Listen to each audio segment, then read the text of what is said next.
Welcome into the Lounge, our place to talk about a burning topic in the week of sports. And while the madness of March rages on and folks talk about Coach K's final run and everybody makes the same dad joke 50,000 times about their brackets being busted, I want to pivot over to some other madness that's going on in the sport.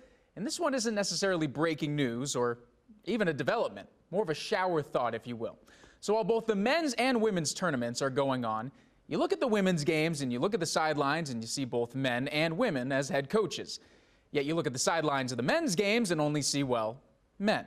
And while this has been the narrative in men's sports for a long time, I feel like nobody's ever really knocked on the door and gone, excuse me, what's going on here? In fact, there's none in all of Division I basketball and only one in the entire country at any collegiate level. That would be Tamara Moore, who spent 6 seasons in the WNBA. She is the head coach of the Mesabi Range College Norsemen. Not the Horsemen, the Norsemen.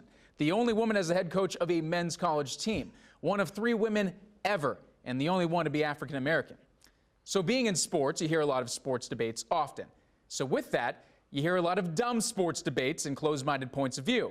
And I've heard them all on the subject of women's basketball and men's basketball. I'll save you some of the more outlandish parts, but just here on this subject, at its core, what is holding back a D1 program from making a woman their next head coach?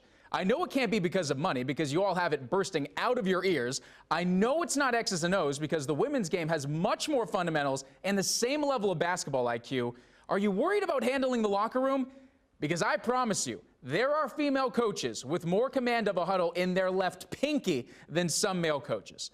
Let's take LSU women's head coach Kim Mulkey, for instance, her reaction to a video from their first-round opponent saying that she had it coming. Y'all know I like to sing,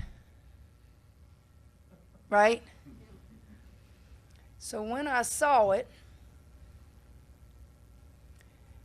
because it was my name, I said, reminded me of that song Jim Croce used to sing.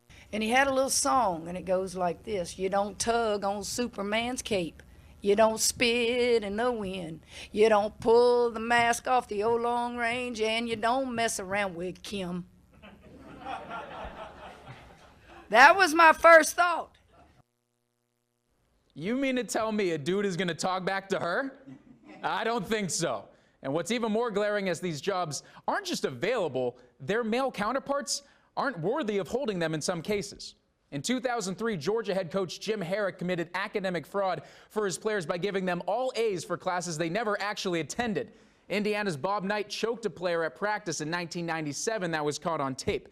Rick Pitino had an affair with the wife of the team equipment manager and then paid her $3,000 to have an abortion. You know what Louisville did? They kept him on as head coach.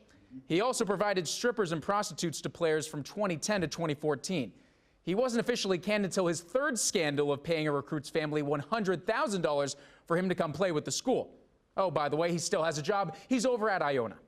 Look, aside from those scandals, there's a lot of really good male head coaches in college basketball.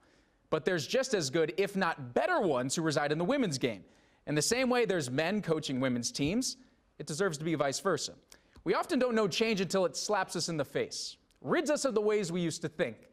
And it's time for these big-time programs to stop thinking a century behind. That's it for The Lounge. We'll be right back.